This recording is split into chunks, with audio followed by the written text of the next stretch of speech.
ஆவியிலே அனலாயிருங்கள். ஆவியில் எப்படி இருக்கணும்? இன்னைக்கு ஆவியிலையும் அனல் இல்ல, சரீரத்திலையும் அனல் இல்ல. தாவீது வயசான காலத்துல அவனுக்கு அனல் உண்டாகும்படி ஒரு அழகான பெண்ணை பிடித்து கொண்டு வந்து என்ன செஞ்சாங்க? வச்சாங்க. அவ பேர் என்ன? அபிஷா. அவன் என்ன செய்யல, திரும்பி கூட பார்க்கல. ஏன்னா அங்க என்ன இல்ல, பேலன் இல்ல, அனல் இல்ல, அனல் வரல. அந்த மாதிரி ஆவியில எத்தனை பாட்டு பாடுத்து, எத்தனை வசிப்பு நடத்துட்டு, எத்தனை ஆண்டவரையே கொண்டு வந்து இங்க இறக்கி வச்சா கூட என்ன இல்ல. இருக்கீங்களா?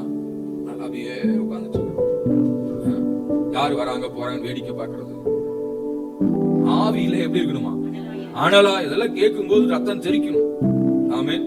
ஒரு உத்வேகம் வரணும், ஒரு சுறுசுறுப்பு வரணும். அல்லேலூயா. ஆவியிலே அனலாயிருங்கள். அல்லேலூயா. ஞாயிற்றுக்கிழமை ஆச்சு நான் தூக்கமே வராது. ஆமென். 3 மணி 4 மணிக்கு எந்திரிச்சிடும். நைட்டு படுக்கிறது 12 1 மணி ஆகும். ஏன்னா போய் சர்வீஸ் நடத்தணும், மக்களுக்கு வார்த்தைய போதிக்கணும், ஜெபிக்கணும், ஊழியம் செய்யணும். அந்த உத்வேகம் தான் ஒவ்வொரு நாளும் நடத்துகிறது. அல்லேலூயா. ஒரு நாள் கூட ஓய்வு எடுக்கலாம்னா வழியே இல்ல. எல்லா நாளும் அலைச்சல்கள், கூட்டங்கள், ஜெபங்கள், சந்திப்புகள். ஆக தேவ பிள்ளையே என்ன செய்யணும்? ஆவியில அனல். அந்த அனல் எப்படி ஒரு சும்மா வருமா? அனல் வரணும்னா நெருப்ப மூட்டணும், ஜெபிக்கணும், வேதத்தை வாசிக்கணும், ஆண்டவரோட உறவாடணும். அப்பதான் என்ன ஆகும்? ஆவியில் அனல் ஆகும். அல்லேலூயா. ஆமா, நீங்க சரீரத்துல அனல் ஆகுனா அடுப்பு கிட்ட போய் உட்கார்ந்தா உடம்பு சூடாயிரும்.